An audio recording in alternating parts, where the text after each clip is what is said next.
All right, we're going to go ahead and try to go through some things on section 1. If you're not finished yet, that's fine. You can finish up later today when you have some spare time. If you are finished, that's spectacular. All right. I've also handed you the page, where we're going to fill in the notes together. The other class, we did not get through them all today. We'll just see how far we can get. I'm not giving you the worksheet until tomorrow, so you won't have it until tomorrow. If for some reason you're not going to be here tomorrow or something comes up, it's already posted, so you'll have it so you can work on it that way if you so choose. All right, matter in motion. All matter in the universe is moving. Well, if I haven't touched this bottle of water, how is it still moving? Particles inside. The particles that literally, the atoms that make up this metal and this hard plastic, even though we can't see them, they're still moving. Those electrons are moving around. How else is that moving? No. How else? We're all moving right now, even if we're sitting perfectly still. How are we all moving? Did you read what it said? Yes. The earth is spinning. Thank you. Apparently Braxton might be the only one that read. Thank you. What about in our bodies? What's moving? Even if we're holding perfectly still, your heart is pumping blood through all your blood vessels. So even though we can't see this movement taking place, it's still happening. A change in position. So to describe an object in motion, you must first recognize that the object is in motion. Something is in motion if it changes position. Okay? I like this, the picture over here on the top right-hand side, where, if you have two pictures, how can we tell that that dog has moved from one end of the table to the other? Because the ball didn't move. So we have that something to compare those different positions to. All right, I'm looking here on this paper for a second. What is motion? So letter A. All matter is constantly in what? Motion. All matter is constantly in motion.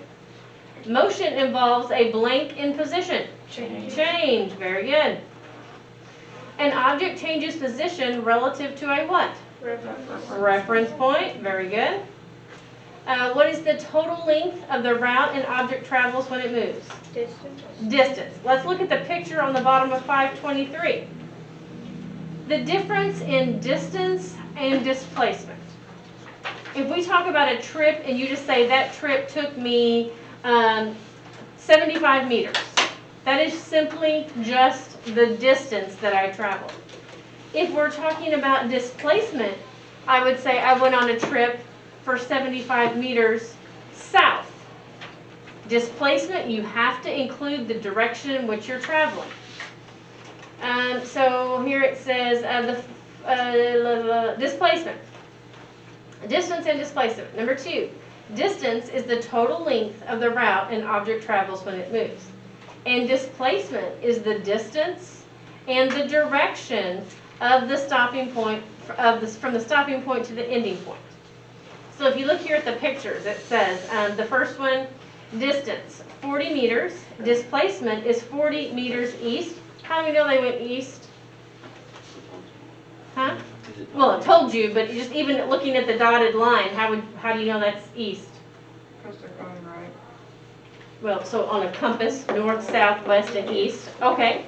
The next one, distance of 70 meters, but the displacement is 50 meters northeast. This last one is where it gets really tricky. The distance is 140, all the way around the block. Okay?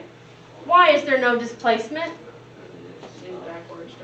You're exactly back where you started. So there is no displacement. There's not a direction in which they traveled because they ended and started in exactly the same spot. Distance, displacement. Displacement has to include a direction. Okay?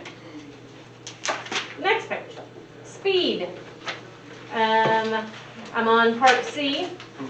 Distance traveled divided by the time taken to travel the distance is called speed. The formula for speed can be written as distance divided by time. It is just a simple division problem. So you take your meters per second. It's how many meters you can travel in 1 second. If I can travel 5 meters in 1 second, how many can I travel in 2 seconds? 10. Very good. The unit for speed, it's the standard units are meters per second, m/s. Okay, so the formula for speed, number 2, meters per second. And we're going to finish out the speed section here. Number 3, an object in motion can change speeds many times as it moves from one point to another, speeding up or slowing down. If we take the total distance traveled divided by the total time, what is that called? Average speed, very good. On B, an object speed at a particular moment. If I just glance down and look at my speedometer and it says 56 miles per hour, what kind of speed is that? Miles per hour? No? Fast. No, not really. Slow. That is the instantaneous speed. Does it mean I was going 57 miles per hour the entire trip? No. No, that's just how fast I was going at that second when I glanced and looked, yes. What was number 2? I don't, meters per second, is that where you are? Okay. So A is average speed, B is instantaneous speed. So what kind of speed occurs when an object travels at a steady rate? Doesn't speed up, it doesn't slow down, it stays what?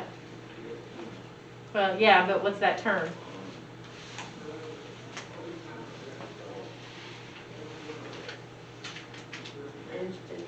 No, we right, yes? Say again? Consistent speed.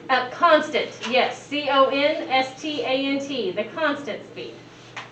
All right, now we're going to do a little bit of math. I want you to flip your paper over just so you have a blank sheet. This is not like for a grade or anything, it's just for practice. And I'm looking here in the book where it says, solve a simple equation. Speed of a swimmer. I'm on page 524. Calculate the speed of a swimmer who swims 100 meters in 56 seconds. What's the distance? 100 meters. What's the time? 56 seconds. And then we don't know the speed yet, but when we find it, that's going to be meters per second. So we're going to put in 100 divided by what? 56, and that's going to give us an answer of what? 1.79. 1.79, okay. They rounded that up and made that 1.8, and then what unit would we include? Meters per second. Very good. I want you guys to try to do numbers 1 and 2. Number 1, a runner completes a 400-meter race in 43.9 seconds. In a 100-meter race, he finishes in 10.4 seconds. In which race was his speed faster? And number 2, a passenger train travels from Boston to New York, a distance of 350 kilometers, in 3.5 hours. What is the train's speed? I'm going to come around and see how you guys can do on those two.